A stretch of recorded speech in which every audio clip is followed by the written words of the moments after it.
अस्सलाम वालेकुम। Welcome to my YouTube channel Naveed Urdu voice centre. तमाम वीडियोस की अपडेट्स के लिए नवीद उर्दू वॉइस सेंटर को सब्सक्राइब करके बेल के नोटिफिकेशन को ऑन कर दें। नाजरीन, आज मैं आपको जो कहानी सुनाने जा रहा हूँ उसका अनवान है साड़ सती। चलिए सुनते हैं। वो सुबह से सोई हुई थी। हॉस्टल की एक दिन की छुट्टी वो सोकर मनाती थी। इस मुल्क में गुर्बत बहुत आम थी। वो भी तो एक गरीब घराने से ताल्लुक रखती थी, मगर वो यहाँ अपने गांव से दूर इस शहर में पढ़ने आई हुई थी, क्योंकि इसको कुछ बनना था। अपने घर वालों का बेटा वो बनना चाहती थी। उसने अपने गांव में बेटियों की पैदाइश पर सिर्फ मातम करते देखा था, या फिर इनको जिंदा दफनाने के किस्से कहानियां वो सुनती आई थी। शुरू से इसने ऐसी ही बातें सुनी थी। इसके बाप पर सूद का कर्जा नहीं था, वरना वो इसे दूसरे किसानों की तरह जिंदा दफना देता। और दूसरी अहम बात यह थी कि इसका बाप दूसरे किसानों की तरह सोच विचार नहीं करता था। वो दूसरों से अलग अंदाज में सोचता था। वो बहुत ज्यादा काबिल थी। उसने मैट्रिक में अव्वल पोजीशन हासिल की थी। वो सरकारी खर्चे पर इस बड़े कॉलेज में दाखिल हुई थी। वो दिन रात पढ़ाई में एक कर देती। इसने जिस माहौल में आंख खोली थी, वहां ना सिर्फ जुल्म था, बल्कि ज्यादती का बाजार भी था। वो गांव जहां से वो आई थी, वो लड़कियों के लिए एक दफनगाह था, बल्कि बेटियों को पैदा होते ही किसी जमीन के अनजान गोशे में दफन कर दिया जाता था। 15 साल कबल अरनेशपुर। जब वो पैदा हुई तो उसका नाम सपना रखा गया था। उसकी माँ की ख्वाहिश थी कि वो बेटा पैदा करे, मगर वो पैदा हो गई। और यूं इसके बापू ने पहली बार अपने गांव की रवायत तोड़ डाली। इसने खुशियां मनाई, घर घर लड्डू तकसीम किए। वो सारे गांव में नाचता रहा। सब लोग इसे पागल, बुद्धू, बावला, खबती कहते रहे, पर इसने मुतल्लक परवाह ना की।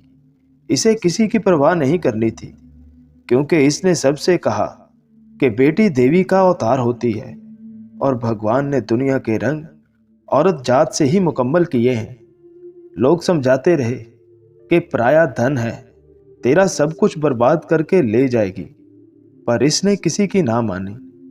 इसके बाप का नाम रघु था। वो जात के हिंदू थे, मगर दूसरों से अलग अंदाज में वो सोचते थे। वो भी किसान थे, अपनी बीवी से भी मोहब्बत करते थे। इसका सोचना था कि अगर मेरी बीवी को इसके माँ बाप जिंदा दफना देते तो वो आज मेरी बीवी ना होती, और ना मैं कभी सीता से जिंदगी में मिल पाता, ना वो मेरे घर की रानी होती, और ना ही मेरी मोहब्बत बनती। कुछ इसके दोस्त थे, वो रात को इसे समझाने आए थे। रघु लड़की है, जिंदा गाड़ डाल इसे जमीन में, पराया धन है, कल को तेरा नाम खराब करेगी, और ये तेरी बच्ची साड़ सती का सबब बन सकती है। यारो, मेरी बेटी है, अगर नाम खराब होगा तो मेरा होगा। तुम लोगों को ज्यादा दिमाग खराब करने की जरूरत नहीं। ये साड़ सती का दौर लड़की के पैदाइश से नहीं, बल्कि भगवान के चाह से आता है। देख रघु, हमारा काम था समझाना, वो हमने कर दिया, बाकी तेरी मर्जी है। अविनाश, परंतु दास, दलीप ने भी अपनी बेटियां जिंदा दफना दी थी। रामनाथ ने इसके सामने बैठे हुए दोस्तों की मिसाल दी, तो वो लोग भी इस बात में सर हिलाने लगे और फख्र से रामनाथ को देखकर गर्दन इस बात में हिला देते। नहीं, ये लोग पागल थे, इनको अपनी बीवियों से कोई मोहब्बत ही ना होगी, वरना इस कदर घनौना फेल कभी ना करते। रघु ने कहा, मंदिर के पुजारी का भी यही हुक्म है कि 7.5 साल तक इस गांव और नीशपुर में जितनी भी छोकरियां पैदा हो जाएं, इन सब को जिंदा दफन कर दिया जाए। इसके दूसरे दोस्त दिलीप ने मुंह खोला, मंदिर के पुजारी से पूछ के इस किसने जन्म दिया? औरत ने। जो आज की बच्ची है वो कल की बेटी, बहन, बहू और भाभी और माँ बनेगी। मैं इस बच्ची को कैसे दफना सकता हूँ? रघु ने कहा, और सबको देखा। सबके चेहरों पर हवाएं उड़ने लगी। रघु, तुम अपने साथ ही नहीं, इस गांव वालों के साथ भी बुरा कर रहे हो। ये गांव साढ़ सती है, जो मनहूस दौर यहाँ से खत्म हो चुका है। वो तेरी ये बच्ची दोबारा अपने साथ खींच कर ले आएगी, और अगर मंदिर के पुजारी को पता चल गया तो वो बहुत नाराज होगा। मैं अपनी बच्ची का जवाब दे सकता हूँ। जो अजाब खत्म हो चुका है, इसको 5 बरस हो गए हैं। मंदिर के पुजारी का कहना है कि अगर किसी घर में बच्ची पैदा होगी और उसने इसे जिंदा नहीं दफनाया तो दोबारा साढ़ सती आ सकती है। कितनी मुश्किलों से तो वो मनहूस दौर खत्म हो चुका है। अविनाश ने इसे पुजारी से डराया। वो मनहूस दौर अगर आया तो इसको भी देख लेंगे। फिलहाल अगर तुम लोग मेरी खुशी में खुश नहीं हो तो तुम जा सकते हो। रघु ने दोस्तों को देखा। रघु, तुम समझते क्यों नहीं हो?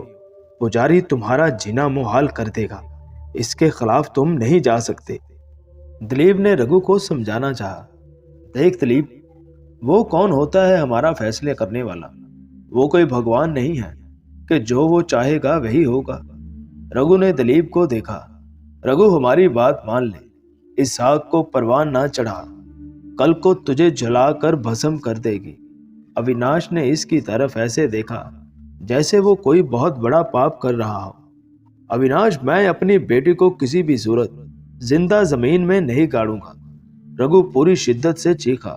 अंदर लेटी हुई इसकी बीवी सीता भी सहम गई। इसकी चीख ने इसको डरा कर रख दिया।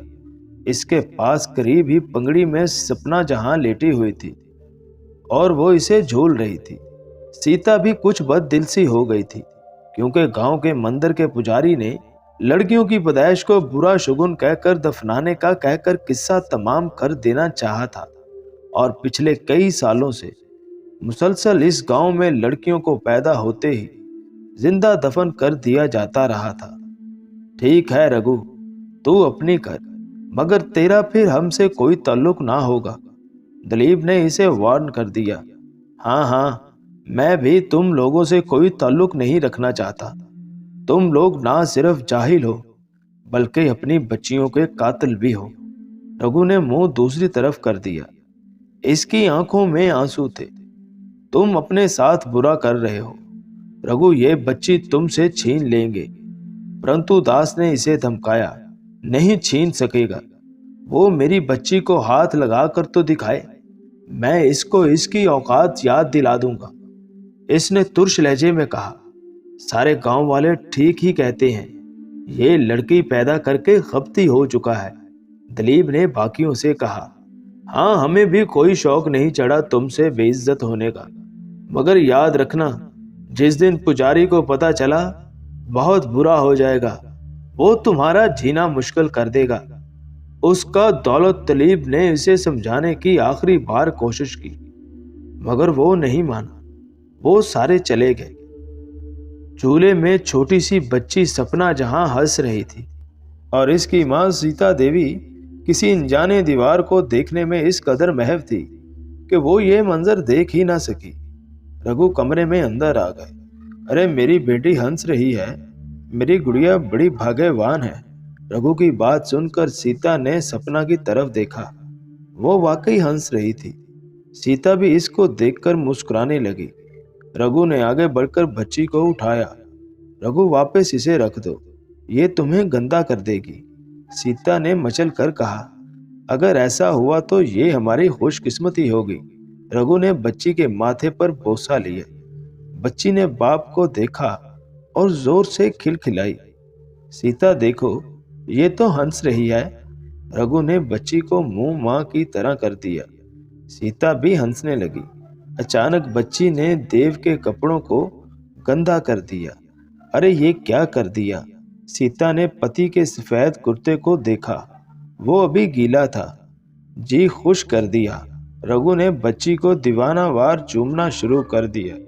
सीता फिर से हंसने लगी। वो पति को खुश देखकर खुद भी मुतमिन हो गई।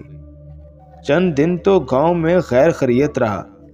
फिर दिलीप और रामनाथ ने मंदिर के पुजारी को ये बात बता दी कि रघु के घर पुत्री पैदा हुई है और इसने इसे जिंदा नहीं दफनाया।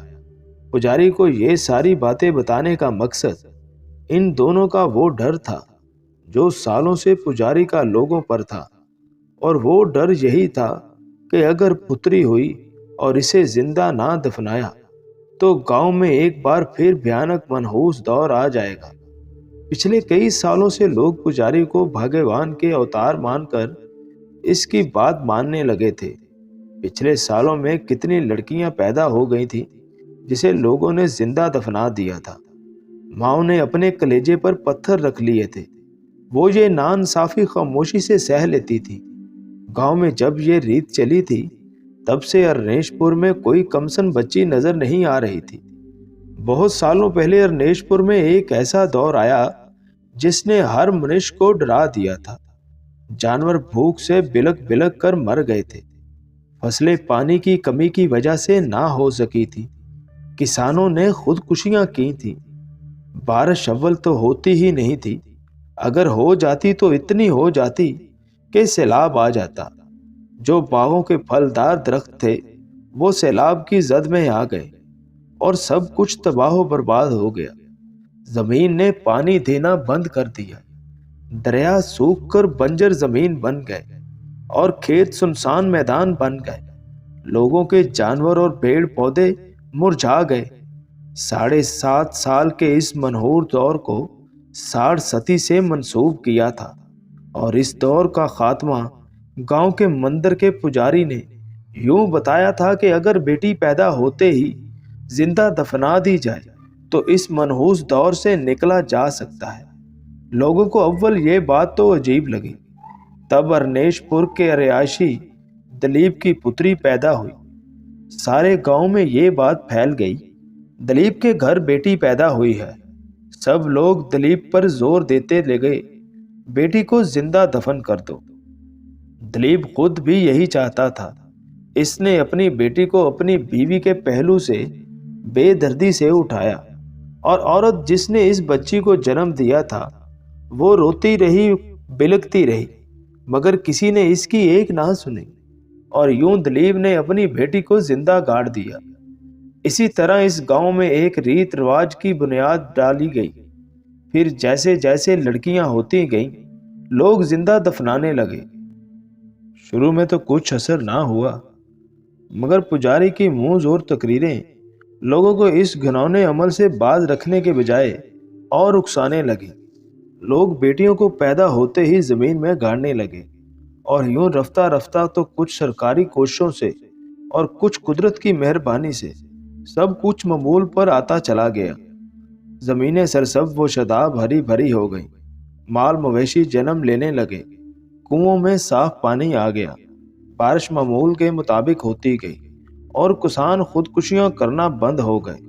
लोग बेटियों के पैदाइश से खुशियां मनाने लगे और ढोल ढमाल डालने लगे और यूं 5.5 साल का अरसा पलक झपकते ही गुजर गया। और यूं सपना जब पैदा हुई तो इसके बाप ने दूसरों की तरह सपना के पैदाइश पर कोई गम नहीं मनाया और ना इसको कोई डर था। इसने बहादुरी से हालात का मुकाबले का सोचा। सारे गांव में मिठाइयां बांटी और लोगों की बातों को एक कान से सुनकर दूसरे कान से उड़ाया। पुजारी ने सुर्ख रंग का लंगोट बांध रखा था और बड़े बुत के सामने आलती पालती बांध कर बैठा था। इसके सामने दलीप और रामनाथ बैठे हुए थे। रामनाथ ने हाथ बांध रखे थे और दलीप भी डरा हुआ लग रहा था। इन दोनों के अलावा भी काफी किसान जो कि सपना की पैदाइश से नाराज लग रहे हैं क्योंकि इन लोगों ने वो मिठाई नहीं खाई थी। वो दोबारा अरनेशपुर में साड़ सती को दावत नहीं दे सकते थे। वो दोबारा फाका कशी भरी जिंदगी से तंग नहीं आ सकते थे। तुम दोनों जाओ, पुजारी ने बंद आंखों से दोनों को कहा। पुजारी जी, दलीप ने उठते हुए कहा, तू जा और रघु को भेज दो। पुजारी ने आंखें खोल दी। अब इसकी आंखें सुर्ख थीं। दोनों ने पुजारी की अंगारा आंखों को देखा और फिर एक दूसरे को देखकर वहां से वापस आ गए। दोनों के मंदिर से निकलते ही पुजारी बड़बड़ाया, ऐसा किसी सूरत नहीं हो सकता। रघु को इस छोकरी को दफनाना पड़ेगा। वो उठा और अंदर कमरे में चला गया। अंदर कई दासियां बैठी हुई थी। वो सब पुजारी के पास आकर बैठ गई। पुजारी ने आंखें बंद कर ली। दासियां इसे पंखा झलने लगी। दिलीप ने पुजारी का पैगाम रघु को पहुंचा दिया। वो दोनों खेतों में मिले थे। रघु ने इसको नजरअंदाज करना चाहा था, मगर वो इसके पास आ गया और आते ही इसे पुजारी का पैगाम सुना दिया। दिलीप ने इसके चेहरे से अंदाजा लगाना चाहा कि रघु घबराया गया होगा, मगर वो पुरसकून था। तुम जाओ, मैं पुजारी से भी मिल लूंगा, इसने दिलीप से कहा। तुम अपनी बेटी को इससे मिलने से पहले दफना दो तो बेहतर रहेगा। तेरी एक छोकरी की वजह से हम 60 सती को दावत नहीं दे सकते। दिलीप ने इसे खड़े लहजे में कहा। तू हमारा बाप नहीं, अपने मशवरे अपने पास रख। रघु ने भी इसे सख्त लहजे में जवाब दिया। पुजारी तुझे इसकी सख्त सजा देगा। दिलीप ने इसको सुनाया और जाने लगा। पुजारी भगवान नहीं है, इसने दिलीप से कहा। इसने मंदिर की तरफ जाना शुरू कर दिया। इसे मालूम था कि यह बात पुजारी से छुपी नहीं रह सकती। इसने पहले से ही खुद को ज़हनी तौर पर इन सब के लिए तैयार किया था। वो अब पुजारी का सामना कर सकता था। अब वो मंदिर के बिल्कुल सामने खड़ा था। फिर वो मंदिर के अंदर चला गया। उसने कई बार दाखिली घंटी बजा दी। फिर अंदर दाखिल होकर बड़े बुत के सामने खड़े होकर इसने दोनों हाथ इसके सामने जोड़ लिए। पुजारी अंदरून खाने से बाहर निकला। इसने एक कहर भरी निगाह रघु पर डाली। रघु ने दोनों आंखें खोल दी। दोनों एक दूसरे को देखते तक देखते रहे। तेरी छोकरी 60 सती का सबब बन सकती है, पुजारी ने पहल की। पुजारी जी, हमारी बेटी कैसे 60 सती का सबब हो सकती है? इसने पुजारी से कहा। तेरी लड़की इस पूरे गांव में खुशखसाली लाएगी और वो दौर पहले से ज्यादा मनहूस होगा। बेहतरी इसी में है कि तू इसे जिंदा दफना दे। ना पुजारी जी ना, मेरी छोकरी बड़ी बागेवान है और जो तुम कहते हो ऐसा कुछ भी नहीं होगा। पहले तो इसने धीमे लहजे में कहा। तू नादान है, मैं जो देख सकता हूं तू नहीं देख सकता। पुजारी ने बुत को देखा। पुजारी जी, मैं तुम्हें बता दूं, मैं अपनी बच्ची को किसी सूरत नहीं दफनाऊंगा। तुम जो देख सकते हो तुम देखो, मैं ऐसा कुछ नहीं करने वाला। तू तो जिद करेगा। पुजारी की आवाज में तेजी थी। नहीं, ये मेरा हक है। देव ने भी आवाज ऊंची कर दी। तो तेरा यही फैसला है? पुजारी ने इसे कहर भरी निगाहों से देखा। हाँ, और तुम मुझे इससे बाज नहीं रख सकते, रघु ने उठते हुए कहा। सारे गांव वाले तेरे खिलाफ हो जाएंगे, तब तुझे मजबूर होकर ऐसा ही करना पड़ेगा। तुम क्या समझते हो कि तुम मुझसे ऐसा करवा लोगे? मुझे भी बहुत पहले तुम्हारा एक राज मालूम हुआ था। रघु ने पुजारी को मुड़कर मैनी खेज से देखा। क्या बक रहा है तू? जानता भी है कि क्या कह रहा है? पुजारी ने बड़े बुत की तरफ देखा। पुजारी जी, गंगा तो तुम्हें याद होगी, इसी मंदिर की दासी थी जो रातों रात गायब हो गई थी। रघु ने इसे गौर से देखा। गंगा? पुजारी बड़बड़ाया। हाँ, वही गंगा जिसके साथ तुमने ज्यादती की और फिर इसे मारकर तुमने जंगल में दफन कर दिया। रघु ने राज की बात की। तुम बकवास कर रहे हो। गंगा को जंगली कुत्तों ने शिकार किया था, पुजारी ने चीख कर कहा। बकवास और मैं? तुम जानते हो ना, इस बात से सिर्फ मैं बाखबर हूं। और अगर तुम चाहते हो कि तुम्हारा ये राज ही रहे तो मुझे मेरे हाल पर छोड़ दो। रघु जाने लगा। पुजारी अपनी जगह हक्का बक्का रह गया। ये राज तो सिर्फ मुझे पता है, ये कैसे जानता है? पुजारी हैरत अंगेजी का शिकार हुआ। रघु मंदिर से जा चुका था। पुजारी उठा और अंदर कमरे में चला गया। वो रघु की बातों से काफी घबरा चुका था, मगर इसको हमेशा अपनी मर्जी चलानी थी और वो किसी भी सूरत में अपनी बात से पलट नहीं सकता था। वो उठा और कमरे में आ गया। इसने लोगों को भड़काकर रघु के खिलाफ करना था। एक जुलूस था जो रघु के घर की तरफ बढ़ रहा था। काफी सारे मर्द और जन जो इस जुलूस में शरीक थे, वो सब रघु के खिलाफ हो गए थे। वो किसी भी सूरत इसे लड़की जिंदा दफन करवाना चाह रहे थे। अब वो सारे लोग रघु के घर के बिल्कुल सामने खड़े हो गए। रघु घर से बाहर निकल आया और सबको हैरत से देखने लगा। ये सब क्या हो रहा है? रघु ने पूछा। रघु, तू अपनी लड़की को नहीं दफनाएगा? एक बूढ़े ने चीख कर पूछा। नहीं, रघु शिद्दत से चीखा। अगर तुम ऐसा नहीं करोगे तो तुम्हें ये गांव छोड़कर जाना होगा। वो बूढ़ा चीख चीख कर बोलने लगा। मैं क्यों गांव छोड़कर जाऊं? मैंने कोई गलती नहीं की है। रघु ने सीना तान कर सबके सामने कहा। तुम्हारी लड़की सारे अरनेशपुर की खुशियां छीन लेगी। वो साड़ सती का सबब बन जाएगी। लोग इसे कहने लगे। देखो, अगर ऐसा कुछ हुआ तो मैं ये गांव छोड़कर चला जाऊंगा। और तुम लोगों को पुजारी की बात पर विश्वास है। मुझे पुजारी ने इजाजत दे दी है कि ऐसा कुछ नहीं होने वाला। जो साड़ सती थी वो आकर गुजर गई। अब कोई भी अपनी लड़की को नहीं दफनाएगा। रघु ने सबसे कहा। रघु की बातें सुनकर सब एक दूसरे को देखने लगे। तुम झूठ बोल रहे हो, एक बूढ़ा जोर से नफी में गर्दन हिला हिला कर कहने लगा। अगर मेरी बात पर यकीन नहीं आ रहा तो पुजारी से जाकर पूछ लो। मैं पुजारी से मिला था। उसने मुझे कहा कि जितनी लड़कियों को दफनाना था वो तादाद मुकम्मल हो गई है। अब कोई लड़की नहीं दफनाई जाएगी। रघु की बात सुनकर सब लोग एक दूसरे को देखने लगे और फिर वो आपस में बात करने लगे। वो जुलूस अब मुड़कर मंदिर जाने लगा। रघु भी इन सब के आगे जाने लगा। वो कुछ देर पहले मंदिर पहुंच चुका था। पुजारी जो कि बेहद खुश था, वो समझ रहा था कि रघु ने अपनी बच्ची लोगों के खौफ से दफना दी होगी। रघु एकदम लोगों के जुलूस से पहले वहां पहुंचा।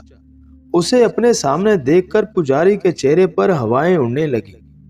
पुजारी जी, यहाँ लोगों का जुलूस आ रहा है। तुमने ये जुलूस मेरे घर भेजा था, लोगों को डराया था, धमकाया था। मगर सुनो, हर इंसान की कोई ना कोई कमजोरी जरूर होती है। तुम्हारी भी एक कमजोरी मेरे पास है, गंगा। पुजारी इसे देखकर रह गया।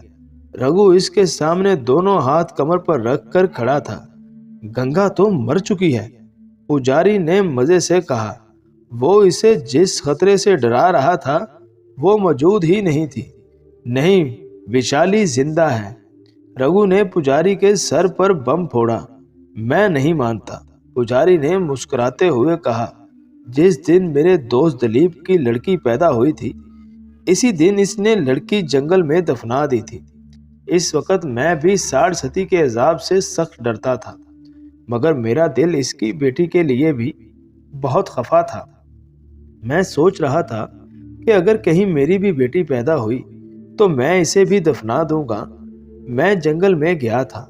मैं दिलीप की बच्ची को वापस जमीन से निकालकर इसकी चिता जलाना चाह रहा था। इसलिए मैं बच्ची की लाश में जंगल गया। वहां मैंने गंगा को देखा। वो दूर से बेहाल थी। मैंने इसे उठाया और इसको इलाज के लिए ले जाने लगा, मगर वो बहुत डरी हुई थी। इसने जाने से इनकार कर दिया।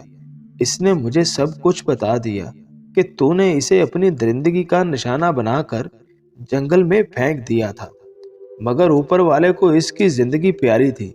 वो बच गई और आज भी जिंदा है। मेरे पास तेरे खिलाफ बड़ा सबूत मौजूद है। अगर तूने मेरी बच्ची या गांव की किसी भी बच्ची को जिंदा दफनाने की कोई भी पेशन गोई की तो मैं उसे तेरे खिलाफ ले आऊंगा। रघु ने इसकी आंखों में देखकर सब कुछ बता दिया। पुजारी के माथे पर पसीने आ गए। इतने में गांव के जुलूस वाले पहुंच चुके थे। वो सब पुजारी के सामने खड़े हो गए। इससे पहले कि पुजारी कुछ कहता, रघु ने चीख चीख कर कहना शुरू कर दिया। बधाई, हमारे गांव और नेशपुर पर जो मनहूस 7 साला दौर छा गया था, आज पुजारी ने खत्म कर दिया है। वो दौर खत्म हो चुका है। आज से कोई भी लड़की जिंदा नहीं दफनाई जाएगी। आज से हम पर कोई दूसरा मनहूस दौर नहीं आएगा। लोग हैरत और खुशी से एक दूसरे को देखने लगे और एक दूसरे को बधाइयां देने लगे। पुजारी ने दोनों हाथों की उंगलियों को जोर से मुट्ठी बनाकर जोड़ दिया। पुजारी जी, क्या हम साड़ सती से आजाद हो गए हैं? एक बूढ़े ने ऊंचे आवाज में कहा। हाँ, पुजारी ने बेबसी से कहा। लोग खुशी से नाचते गाते झूमते झामते घरों को वापस जाने लगे। रघु के सर पर खतरे की तलवार लटकती हुई थी। वो खत्म हो चुकी थी।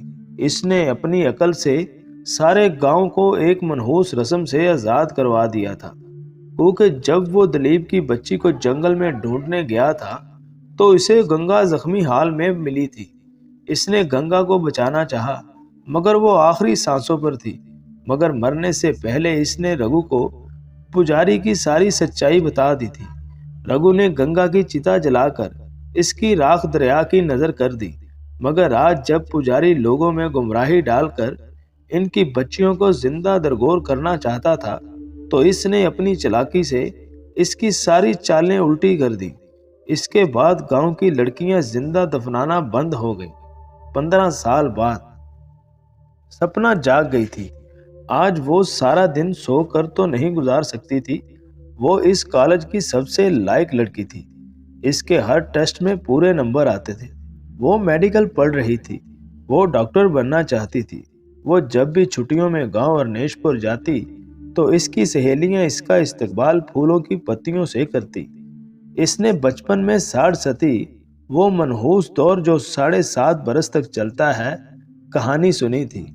अब वो यहाँ कहीं भी नहीं थी। वो इन चीज़ों पर कोई यकीन नहीं करती थी। वो उठी, आज इतवार था।